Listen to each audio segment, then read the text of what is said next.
Comme vous pouvez vous en douter, vous savez que, d'abord, je suis moi-même originaire du Sud et la création d'une université qui est celle des Bolova, mais qui en réalité est celle du Sud, a causé une grande joie sur le plan politique, dans la population. Vous ne savez peut-être pas parce qu'aujourd'hui, beaucoup de choses ont changé. Mais quand nous autres, on faisait première terminale, vous savez que nous avions le centre unique du probatoire au Cameroun pour le centre sud et est. C'était à Yaoundé. Le baccalauréat, même chose. Nous devions nous déplacer du sud, de notre sud, puisque je suis de Samelima. Vous venez de Samelima pour venir composer à Yaoundé. Ça posait énormément de problèmes parce que l'enfant qui vient composer, il faut qu'il sache où il va habiter, chez qui il va habiter, comment est-ce qu'il sera nourri. Tout ceci, ça joue énormément dans sa psychologie. Donc, quand je parle de ça, je vais aller jusqu'à l'université. Parce que la seule université dont nous disposions, c'était l'université de Yaoundé.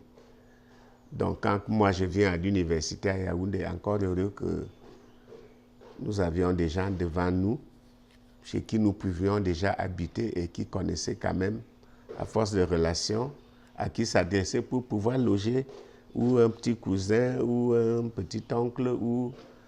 Donc, bref, ça posait énormément de problèmes. Où est-ce que vous pouvez habiter? Comment est-ce que vont se passer les compositions? Il y a beaucoup de gars qui ont arrêté l'école parce qu'ils n'avaient pas où venir habiter à Yaoundé pour aller à l'université. Donc, quand on crée une université au sud, ça rapproche l'université des enfants. Vous allez vous en rendre compte, j'en suis convaincu, que les universités, comme celle de Yaoundé 1, comme celle de Yaoundé 2, les effectifs vont baisser parce qu'il y a beaucoup de gars originaires du Sud qui vont préférer rentrer dans l'université de Bolova. Ça rapproche l'école des enfants, ça diminue le problème de logement. Et puis, il faut reconnaître que dans la République, nous étions l'une des dernières régions qui n'avait pas d'université. Il était tout à fait normal que le président de la République, dans sa grande sagesse, pense également à doter la région du Sud d'une université qui nous manquait vraiment. Et elle a été accueillie parce que, je ne sais pas, vous étiez là à l'installation, vous avez vu l'accueil qui a été réservé, n'est-ce pas, à monsieur le recteur et à moi lors de l'installation, après la création de cette université en 2022. Ça a été accueilli avec beaucoup de joie, beaucoup d'enthousiasme. Vous parlez du président du conseil d'administration, mais le président du conseil d'administration s'entend d'abord d'un conseil d'administration. Je tiens toujours à préciser que le conseil d'administration, c'est une collégialité. Et cette collégialité, d'après les textes, n'est-ce pas, a ses missions, a ses devoirs, a ce qu'elle doit faire, qui est fixé par les textes.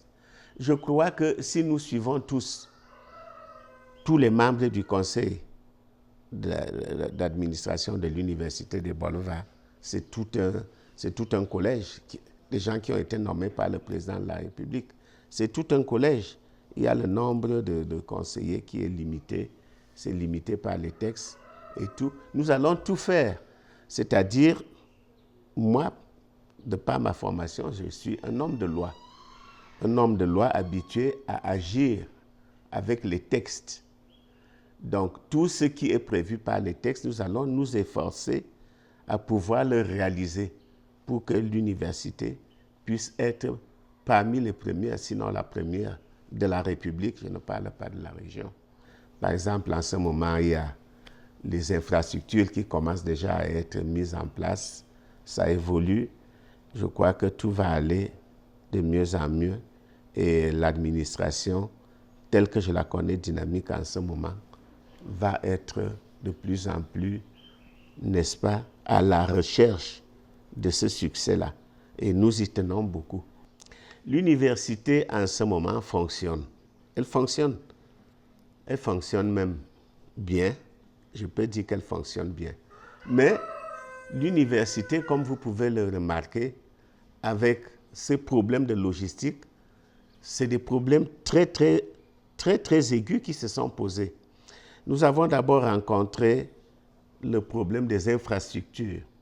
Où est-ce qu'il fallait loger, n'est-ce pas, les étudiants qui vont apprendre, les salles dans lesquelles on peut leur donner des cours, où est-ce qu'il fallait même loger les responsables même de l'université.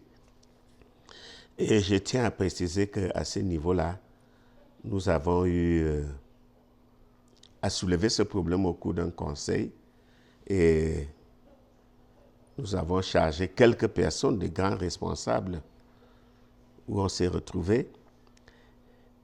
Et il était question d'essayer de convaincre, n'est-ce pas? Vous savez que lors du comice agricole de Bolova, il y a, n'est-ce pas, des départements ministériels qui ont commis des structures à Bolova. Lesquelles structures, après le comice, sont restées presque inoccupées. Nous avons cru que, en agissant, en demandant aux responsables de ces structures-là de nous donner accès à ces structures-là pour qu'on puisse les occuper, loger nos professeurs, qu'on puisse voir dans quelle mesure même transformer certains trucs pour pouvoir faire des cours aux enfants. Mais je suis vraiment désolé, un refus nous a été opposé à cette démarche-là, ce qui nous a beaucoup déçus. Et je crois que ça ne va pas s'arrêter là. Je crois que les plus hautes autorités de ce pays devront regarder ce problème. Parce que les maisons en question, elles ne sont même pas occupées. À force de rester inoccupées, elles vont finir par se gâter et tomber. Alors que si nous les occupions, ça va beaucoup aider l'université sur le plan, n'est-ce pas, des infrastructures. Et deuxième chose, comme je le disais au début de mon propos, vous avez pu vous rendre compte que le Mechikpale est en train d'évoluer. Mechikpale est en train d'évoluer et les travaux vont très bien et c'est poussé. Donc, je crois que nous allons tourner au summum de notre université d'ici 1 an et demi, 2 ans. Si les travaux continuent à avancer encore plus que, évidemment, ceux qui s'occupent de ces travaux-là, c'est quand même des sommités, des autorités qui sont au-dessus et qui ont conçu de le faire. Je crois que l'université de Bolova se porte bien, que si nous évoluons comme ça, nous aurons une très grande université dans le sud. Et c'est notre souhait à toutes, à tous. Et nous œuvrons pour ça. Nous donnons le meilleur de nous-mêmes pour que ça réussisse. Il ne faut pas que ce soit une affaire où nous sommes des pionniers et qui tombe.